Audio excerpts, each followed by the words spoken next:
Hello my friends and welcome back to another video. Today is going to be my April wrap-up. Now, usually, or since the beginning of this year, I have been doing a recent reads halfway through the month and then a wrap-up at the end of the month. Well, I ran out of time in April, never got to my recent reads, so this wrap-up is going to be hectic. I have 25 books to talk about.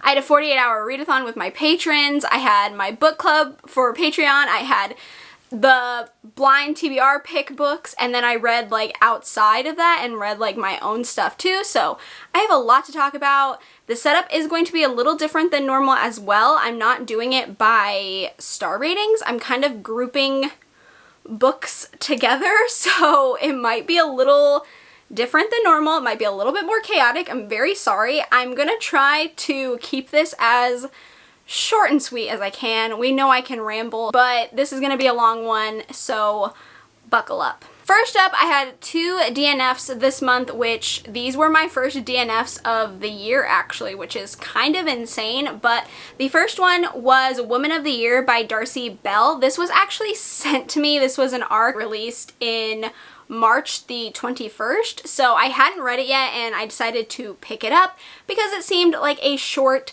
thriller that I could just get sucked into and, you know, enjoy. So this is about the main character Lorelai, who is trying to get revenge on this ex-friend of hers, Holly, who has just won the award for Women of the Year, and she like stole her life and whatever. I DNF'd it at, let's see, page 126, about halfway through the book. This book was so infuriating. Lorelai went on so many tangents about her cat, about things that didn't seem like important. It just never really felt like there was a plot. They never got to the story. It was driving me insane. This woman just seems so unhinged, but not in a fun way, not in like a, oh, this is gonna be such a fun book. No, it was so irritating. It just felt pointless and I could not keep going. So I decided to DNF and I was so sad because again, I was sent this book, but I just could not continue reading it. The next DNF was Camp Zero by Michelle Min Sterling. I also got sent this book as an ARC. I am so sad that I decided to DNF this one. I only got to page 76, so I really didn't get that far, but I read this immediately after I DNF'd Woman of the Year, and I feel like that's really what prevented me from getting farther into this book. It just felt really boring and confusing and I just could not pay attention. I wasn't engaged or intrigued about any of it and I just decided to put it down because it was taking me way too long to read it. I am considering this a tentative DNF. I do feel like I might try to pick this up again in the future because I do think it sounds interesting. It is an adult dystopian that deals with climate change and I think the idea is really cool, so I do want to give it another chance in the future. I just think at the time that I was trying to read it, it wasn't working for me, so I just needed to put it to the side, but I do want to pick it up again later. Also in April, I actually reread the Hunger Games trilogy. I reread these because my partner Justin had never read them and we were watching the movies and we kind of got a little obsessed and like hyper fixated and he wanted to read them and I decided I wanted to reread them because I have not read these since I was a freshman in high school, maybe a sophomore. I may have reread them in high school, but I do not remember.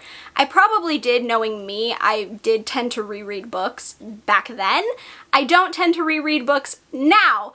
So this was like a big thing for me to reread this series and I love it. I am such a big Hunger Games fan. I think it's an incredible series.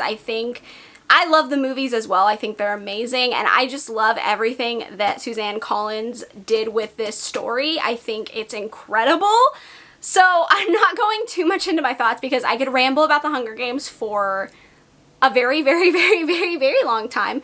But I ended up giving The Hunger Games and Catching Fire 5 stars and Mockingjay I gave 4.5.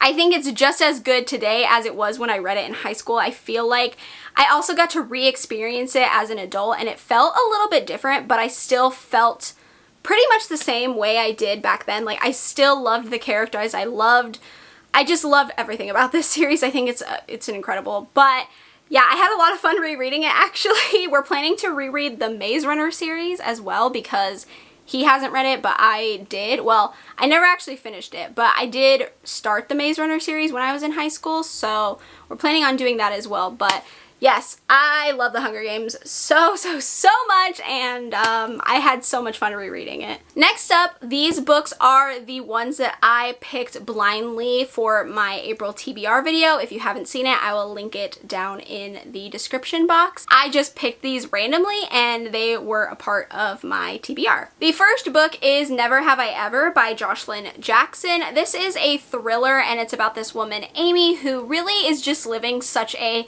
simple, normal life, but she absolutely loves it until one day this woman named Angelica shows up on Amy's doorstep wanting to participate in the book club that she's a part of. However, she has ulterior motives. Angelica knows something about Amy, and she is going to get something out of it, or Amy's life is going to be ruined. So when I first started this book, I really didn't like it. It felt very predictable. I'm not a fan of thrillers that rely heavily on blackmail. I think that they are just really annoying, and I feel like they're not really unique or different or interesting. I will say, however, I did start enjoying it a little bit more once things started going, and about the halfway point there are some interesting twists that I did not see coming, and I did like them. Overall, I would give it a 3.5. I don't think this is anything spectacular. I don't think it's anything like wildly amazing or, you know, groundbreaking for a thriller, but I do think that it was fun after I finally got into some interesting parts, and I am glad I read it because it has been sitting on my shelves. So it was an interesting thriller, but not quite for me. Then we have The Doll Master and Other Tales of Terror by Joyce Carol Oates. This is a short story collection. This is my second time reading a Joyce Carol Oates, and I have come to the conclusion that this author is not for me.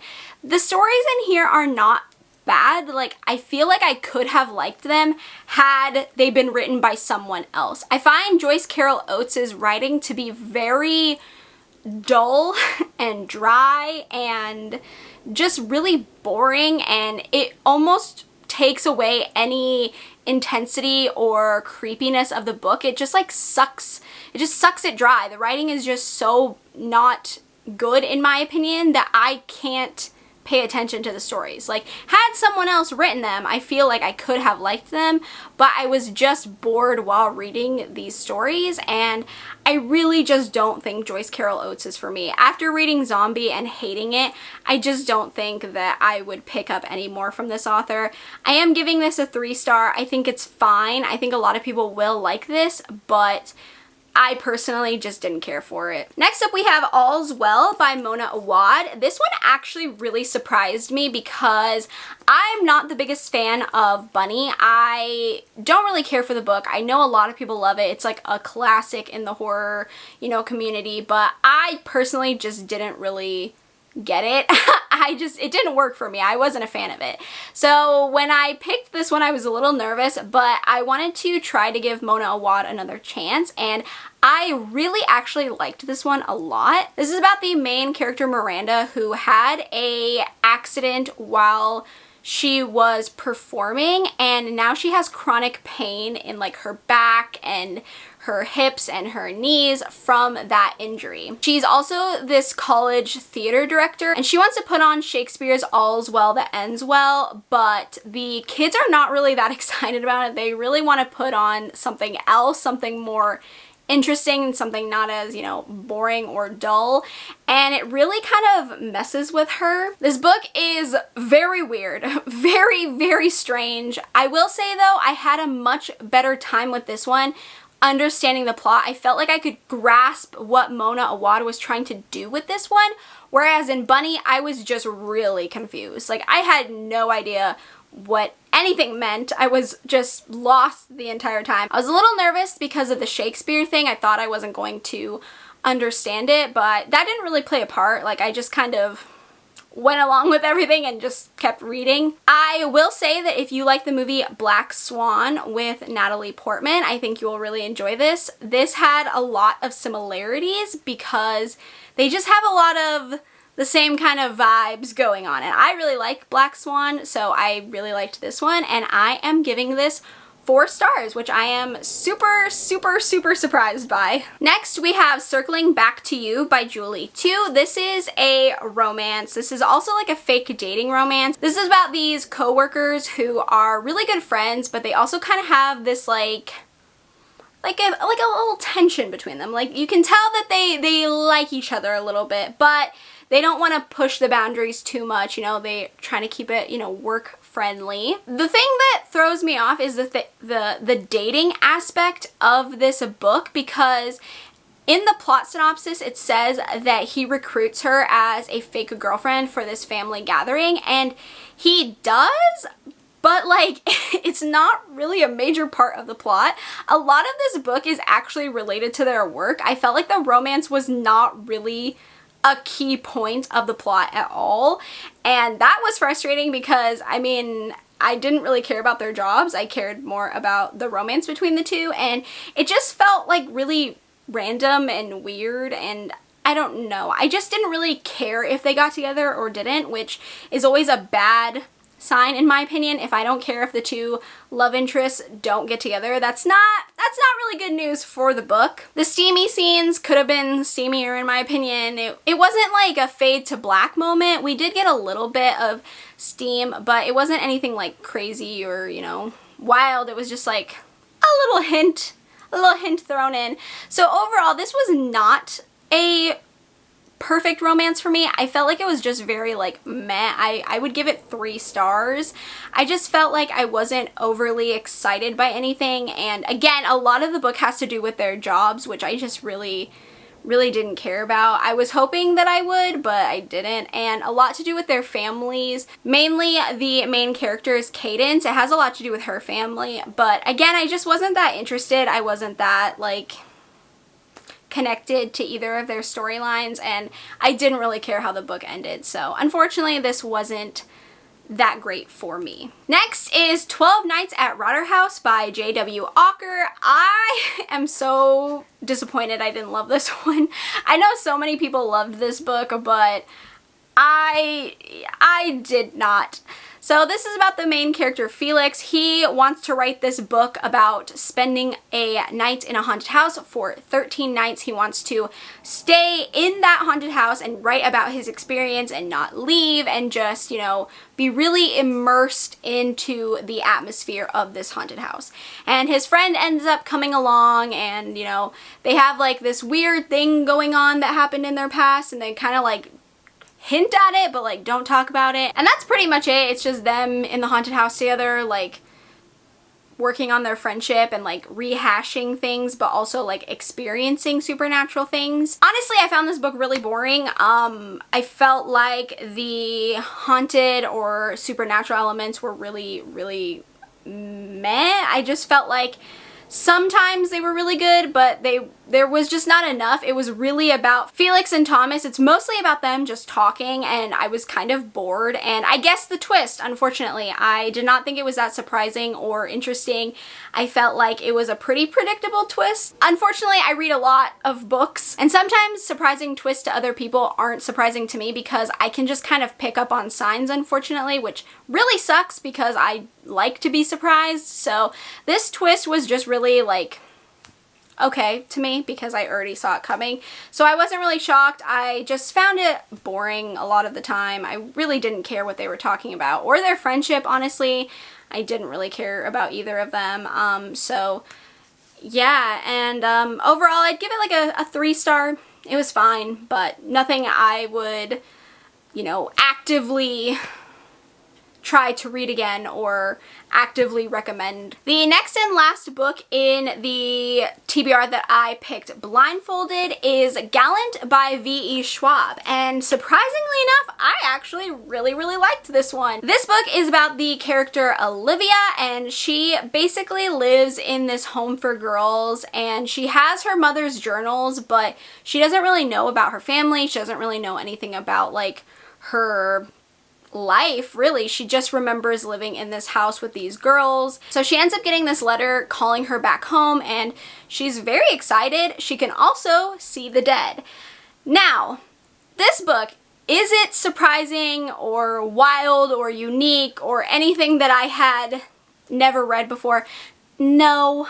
This book is pretty typical and formulaic. There's nothing super crazy different about this book, but I had fun with it. I really liked it. I liked the imagery. I liked the atmosphere. I liked Olivia. I liked when she went home to the house. I liked how the house, you know, worked. I liked the stuff that happened inside this book. It did remind me of Coraline a lot, which is probably why I liked it.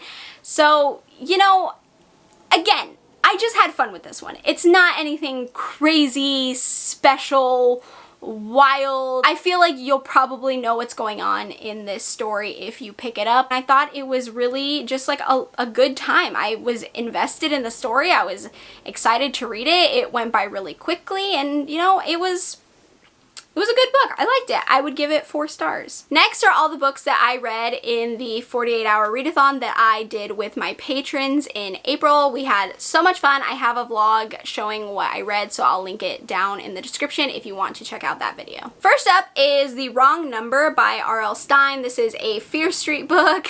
I love Fear Street books so much. I have such a nostalgic tie to them, and I just have fun every time I read them. They are cheesy and funny and silly, but they're just such a good time. This story is about the characters Dina and Jade, and these 2 girls start prank calling boys from their school. They're making silly, you know, sexy phone calls, and they end up getting roped into a murder because of these prank phone calls, and this one was actually much better than I expected. It read a lot like a thriller that I would probably read now. It's not anything crazy. I did know pretty much what was going to happen in this story, but again, it's a Fear Street book. I'm not looking for anything like crazy, wild, unique. I'm just looking for a good time, something a little silly and cheesy, something that I don't have to take too seriously, and this is exactly what it was.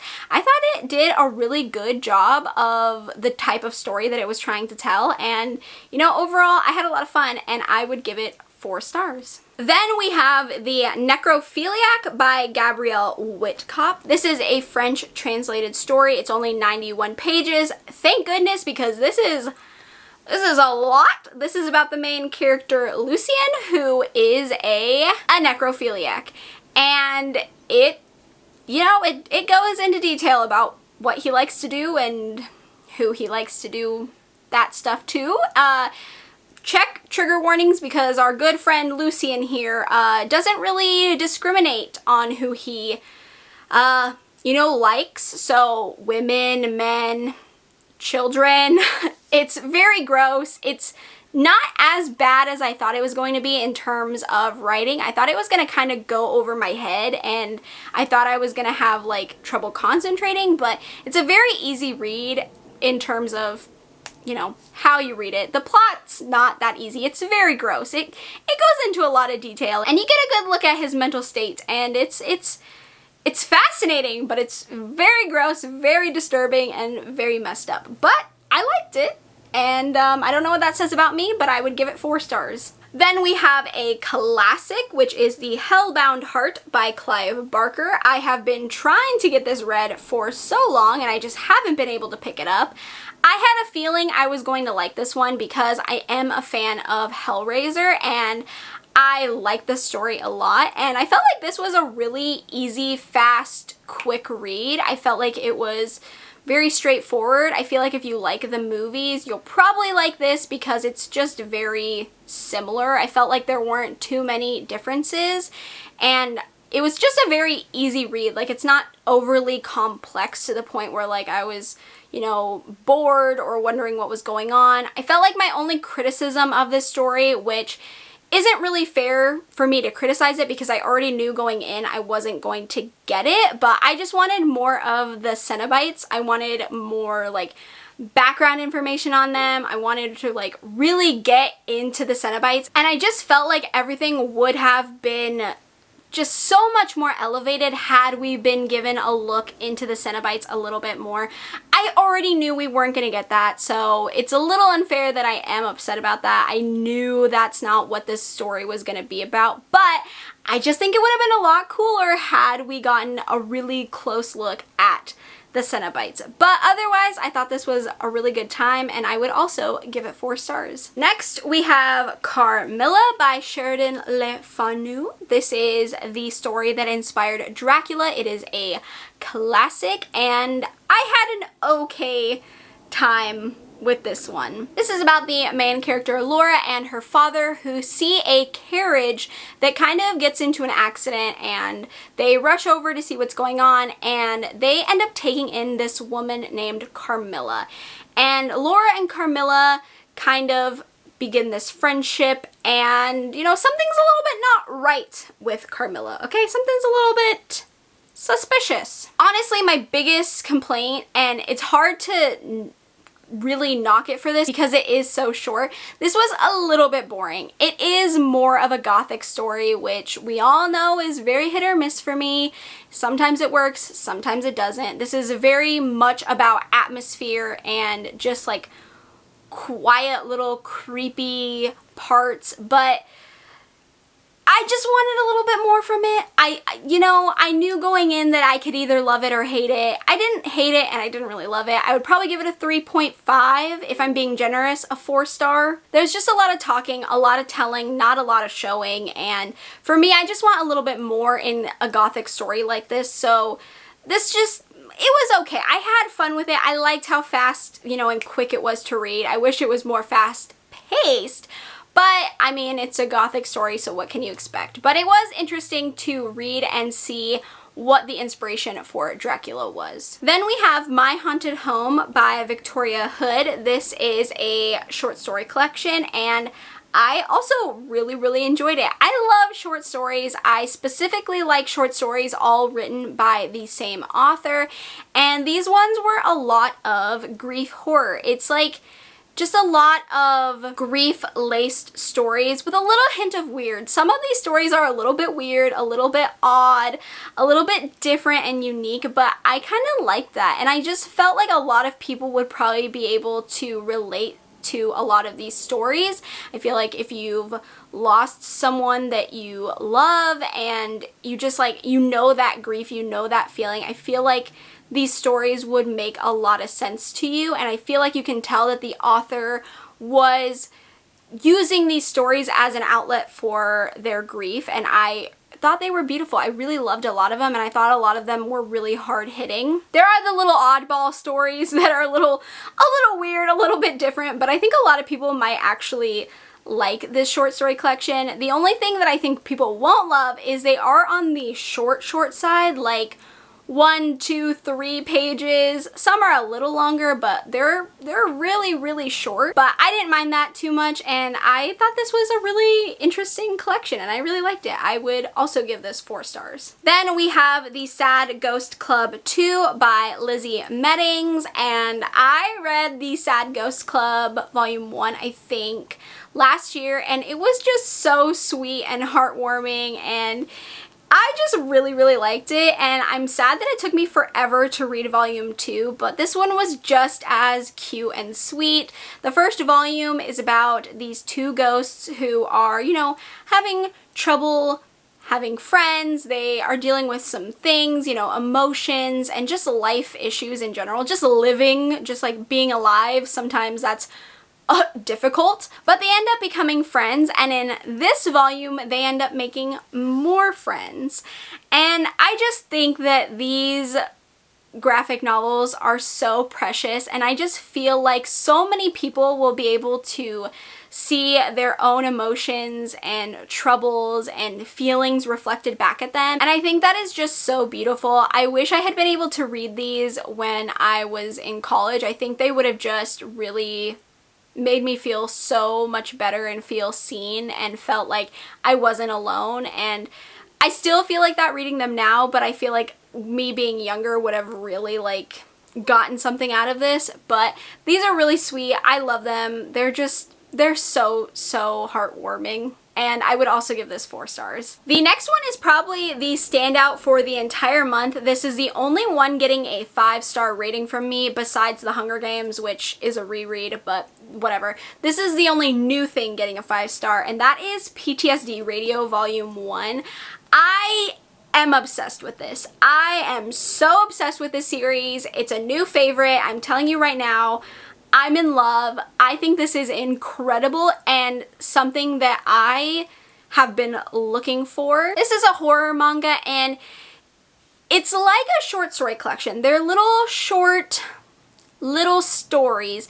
However, they do connect as you keep reading. I read volume 2 just a little bit ago, and even some of the characters do make, like, you know, more appearances. The stories do start connecting. I feel like there is a bigger story going on, but I feel like when you're reading it, it just feels like a lot of little stories, and the artwork is so freaking creepy. It is so unnerving. It gets under your skin.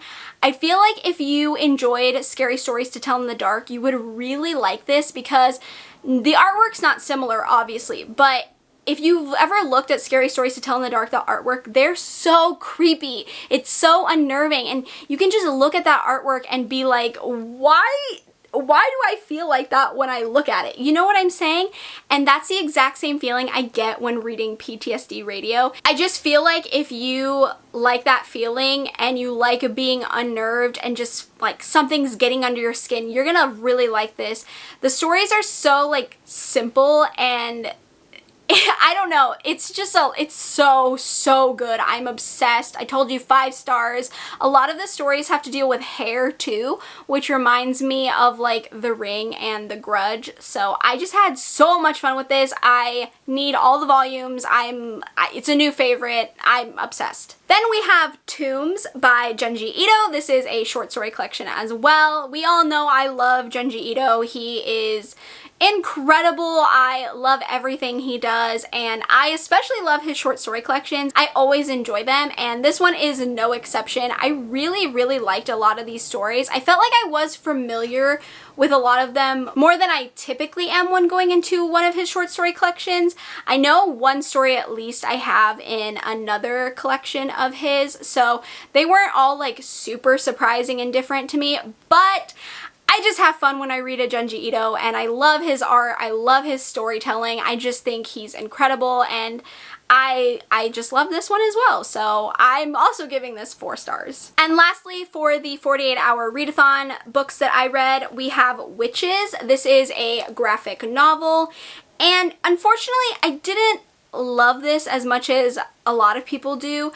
I felt like it was very confusing to read, and I felt like the story didn't quite make sense a lot of the time. The story is about a husband and wife and their daughter, and they move to this town because an incident happened and they're trying to get away from it, and then weird things start happening. I felt like I really didn't know what was going on with this story until the very end, and at the very end you basically get no real conclusion. This is the only volume I know of. I don't believe there's anything else after this, so it's kind of frustrating that the whole time I was really confused, and then I really got no answers or resolution in the end. The other thing is that I think I'm so used to manga art style that graphic novels are a little different for me, and I felt like I didn't love this art style. It just felt very chaotic, and I don't know, I wasn't in love with it. It just was okay.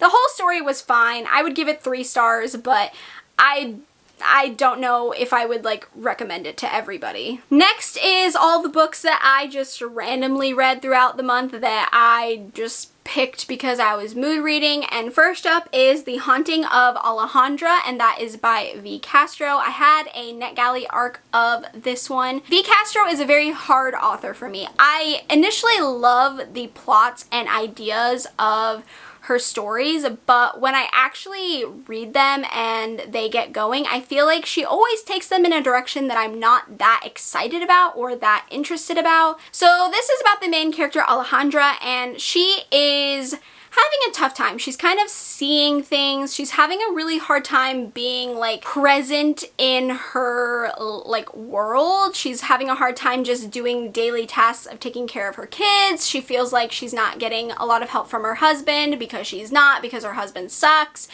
And she also is just kind of having a hard time grasping her identity. She's just reconnected with her birth mom, and she really has no idea of her birth family's history. And so I think she's just having a hard time coping with everything, and then add on that she's like seeing things. It's just a lot. This is a story of La Llorona, which is why I was really excited about it, because I think that that is something that is severely lacking in the horror story world. I think La Llorona would be incredible in so many books. I feel like the story is not utilized very well, so I was very excited about this one, but it was okay. I liked a little bit of this. Like, I really liked the present day chapters with Alejandra, and the past chapters I just wasn't really that interested in, and unfortunately they are a major part of the story because Alejandra really needs to look at her family history to kind of stop what's going on now, and for that to not be interesting to me was hard for me to love the story. But overall I thought it was alright, but V. Castro is just a very hit or miss author for me, and unfortunately this one just didn't hit the mark for me. Next, I read Icebreaker by Hannah Grace. This was also sent to me by Atria Books, and I want to love this one more than I do. I think this is about a ice skater and a hockey player, and they end up having to share a ice skating rink, and you know, they get a little close, they get a little friendly, and then things start happening. I felt like this story was really drawn out. Like, really drawn out. I was kind of like, where are we going with this? Like, what's going on? And I felt like the plot really took a back seat to the smut, or like the steamy parts, which isn't necessarily a bad thing. I really like smut in my romance, so I wasn't like upset about that. I do think this book is pretty good for smut, like if you want to read a smutty book. And I did like that it was like hockey and ice skating. I hadn't read a romance like that before, so that was enjoyable. I just felt like it took a really long time for anything to happen, and when things finally did happen, I was like, well, yeah, of course that's what's going on. So overall I would give it a 3.5, 4 for the spice and the smut, because I did like that, but 3.5 for overall because the plot wasn't like my absolute favorite. I do feel like this reminded me a little bit of Go Figure, the Disney Channel movie, if you've ever seen that.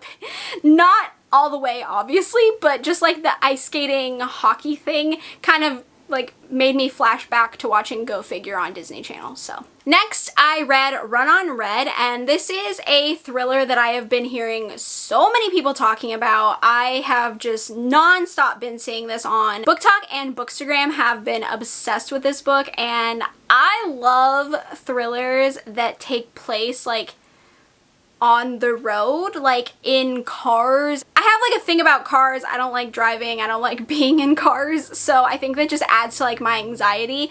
So this story is about these two girls who are driving to this party that's basically out in the middle of nowhere, and they have a 0 cell reception because I believe this is in the 2000s. So they don't have like, you know, an iPhone that they can like Google stuff on and like pull up Google Maps. They have like little Nokias, you know? And when they are driving on this deserted road going to this party, this truck starts tailing them and becoming very aggressive, and the girls start getting very freaked out, and eventually it becomes this whole chase and they end up in the woods. I really liked this story. I will say it is a little bit predictable. I felt like the twist isn't super different or unique. I feel like if you read a lot of thrillers, or even if you watch a lot of like shows like Criminal Minds or stuff like that, where people are in similar situations to this, I feel like you can kind of deduce what's going on. So I wasn't super shocked by what was happening, But I will say it was pretty anxiety inducing and like heart pounding, even though you kind of did know what was going on. And I really liked the ending. I really liked how this thriller panned out, which is, you know, a big deal for me. And honestly, I probably would have rated this lower had the ending not been so good and like I didn't feel like really satisfied by how everything went. So this is getting a 4-star for me, and I think if you like, you know, fast-paced, heart-pounding, anxiety-inducing thrillers, especially if you like situations where the characters are in the middle of nowhere and they cannot get cell reception, I think that you'll probably really enjoy this because I had a lot of fun with it. So I am giving it 4 stars as well. Next is Dark Across the Bay by Anya Alborn, and I love Anya Alborn. I truly do. She is one of my favorite authors in the horror genre, but I didn't like this that much. I felt like this was so average and so infuriating to read. I really hated the characters, and I don't know, I really just didn't care about this book. I barely remember it, if I'm being honest. Like, I have a pretty awful memory sometimes with books. I feel like I remember the bare minimum sometimes, and with this book I barely even remember reading it because I think I just finished it and was like, okay, I'm done, like I don't care. I think I'm gonna give this 3-star based on that, but this is really just not the best I've seen from Anya Alborn. I really don't think this is as good as a lot of her other books. It doesn't come close to Brother or The Devil Crept In or even Within These Walls. Those I preferred so much, or even Apart in the Dark. I feel like those stand out so much more, and I feel like this just felt so average and kind of boring, and I really just didn't care. It was also super predictable. I definitely figured out what was going on very early on, and I felt like the characters were really stupid and doing like really dumb things, which I know is pretty typical in like horror and thriller. I know that they tend to have more stupid reactions and a more stupid thought process, but for me these characters were just like infuriating. I was like, I don't care, just die. I'm whatever. Like I can't listen to you. So I liked the isolated cabin aspect, but honestly, yeah, I didn't care for this one that much. Unfortunately, I don't think this is Anya Alborn's best work. Next up is The Angel Maker by Alex North. This was also sent to me by Celadon Books. I really wanted to love this. I really wanted to love this one. I know a lot of people love The Whisper Man by Alex North, but I have never read it, so this was my first time reading anything from this author. We have a lot going on in this story. So on one hand, you have Katie, who when she was gonna graduate high school, something happened to her younger brother, and it kind of changed their lives forever. And now in the present day, she has a very estranged relationship with her brother, but he has gone missing, and so she tries to find out what's going on with him. Also, while that is happening, these detectives are looking into the murder of this like distinguished college professor, and also there is a serial killer who supposedly knows the future.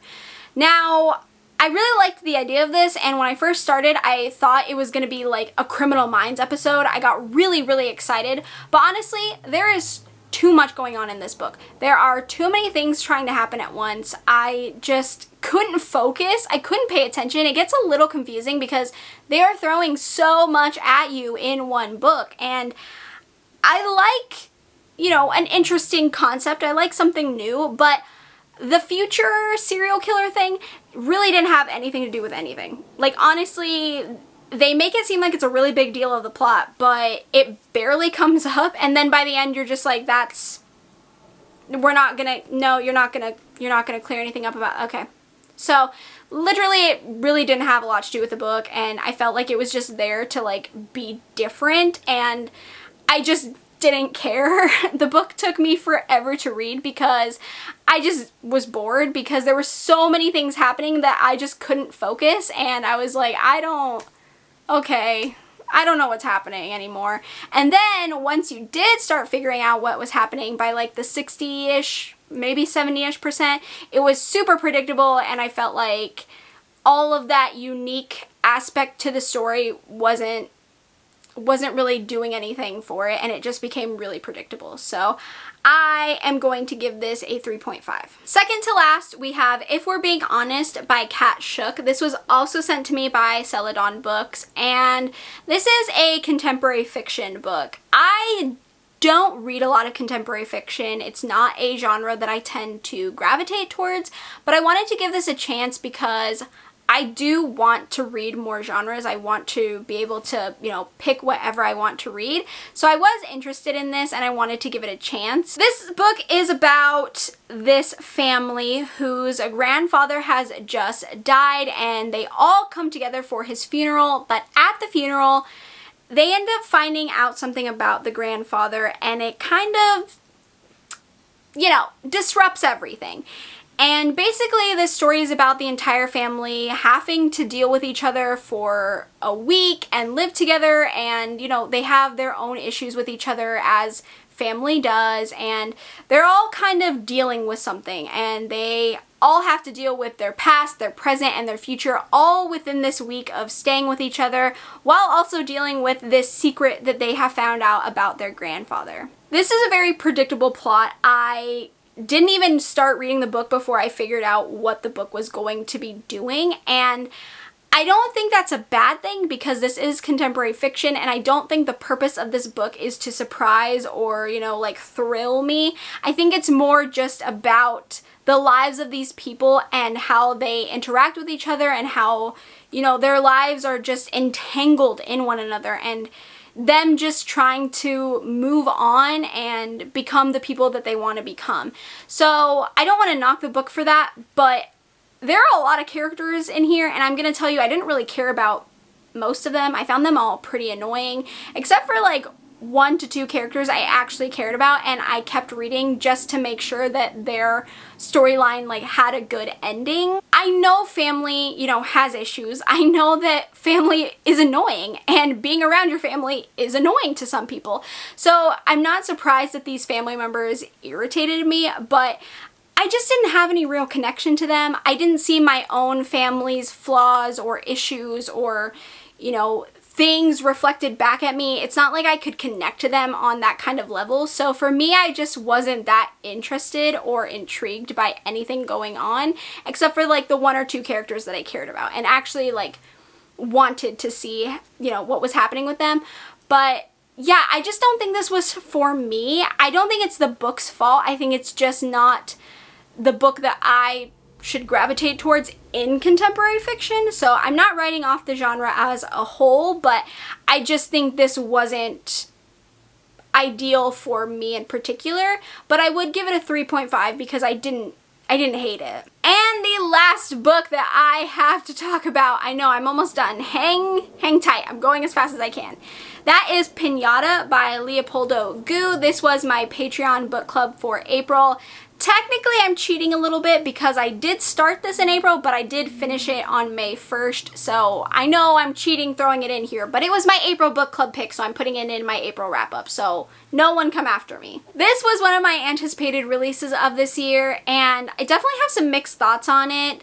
This story is about Carmen and her 2 daughters. She is overseeing this renovation of this cathedral into a hotel in Mexico, and while her and her 2 daughters are there, some incident occurs that ends up pushing them back to New York City.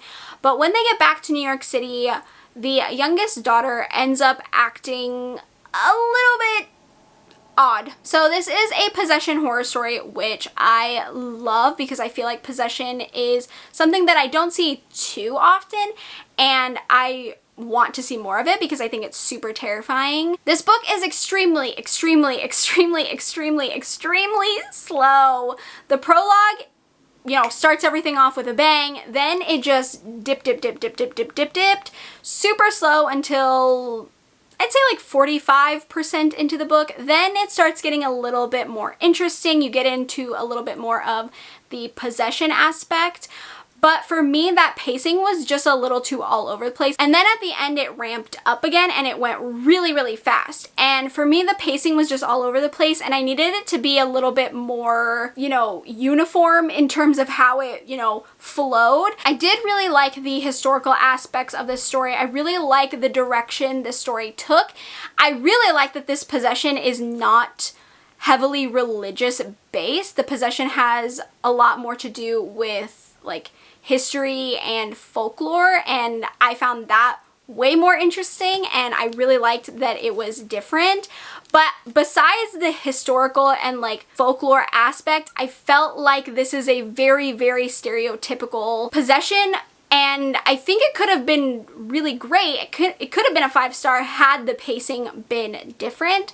I also felt like the ending was a little too abrupt and, you know, too simple for the rest of the story. I felt like it didn't really match the tone. And also the blasé attitude of Carmen, the mom, like the whole time was a little infuriating to me, but that is a typical trope in possession and hauntings and haunted houses. But there were some good creepy moments in this book and a lot of good imagery. I feel like this book would have done better as a film. I think the visuals would have really added to the story, and I would like to see it as a film, honestly. I think that would work much better, and it would work in its favor to see it adapted to screen.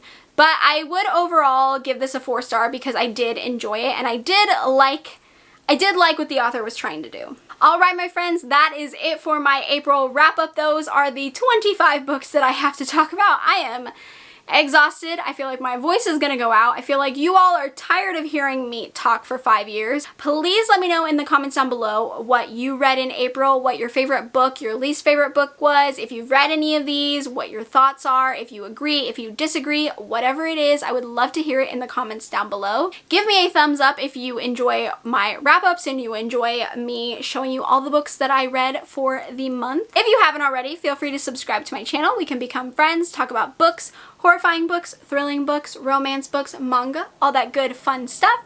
And with that being said, I hope you are having a great day, night, morning, afternoon, wherever you are, and I will see you in my next video. Bye!